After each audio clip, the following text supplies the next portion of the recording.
Alright, welcome back ladies and gentlemen to the Chupacabra Tutorials channel. I'm your host Larry, and today I'm going to show you where to find the blueprint or the scannable physical version of the single bed inside of Subnautica 2 so that you can craft it inside of your very own base.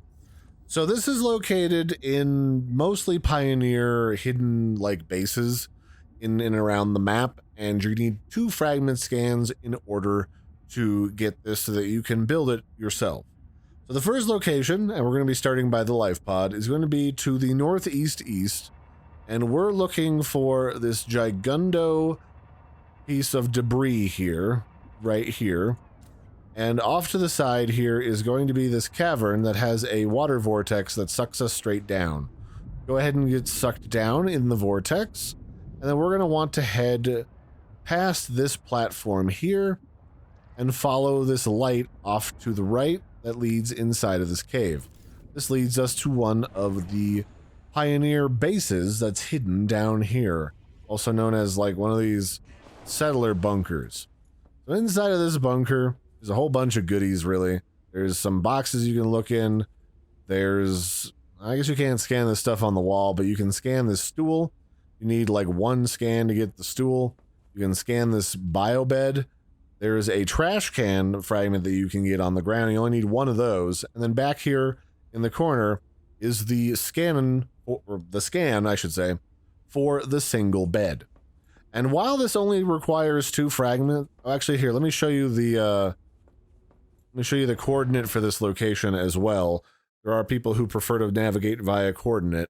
Here's where the coordinate is. You can see it in the lower right hand of my screen.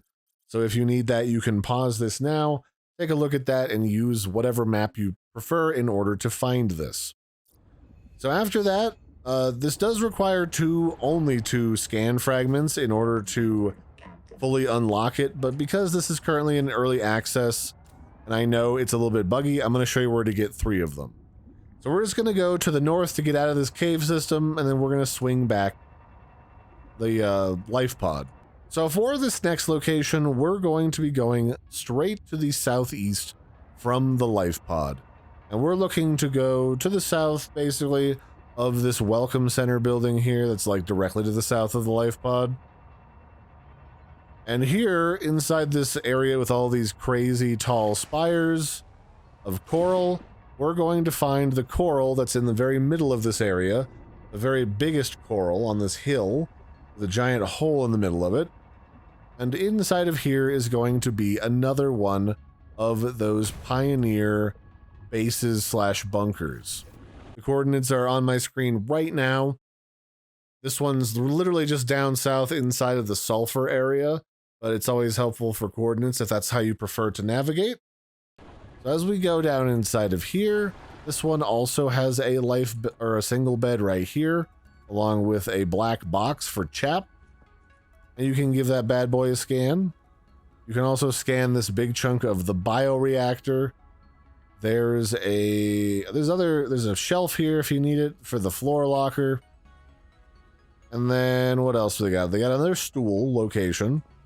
There's a piece of the repair tool, a journal, and also a scannable for the bio bed.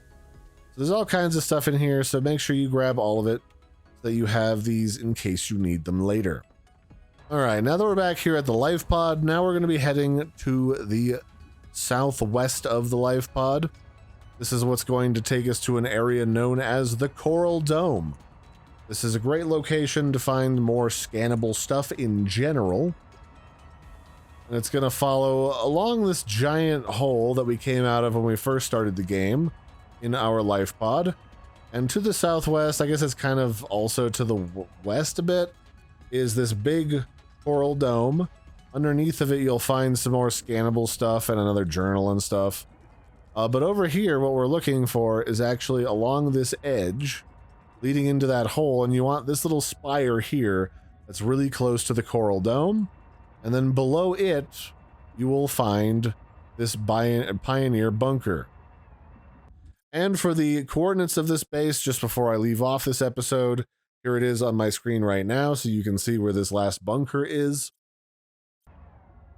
And inside of this bunker is another of those single beds that you need in order to finish scanning for the bed in case one of the other two fragments bugs out on you and doesn't want to behave.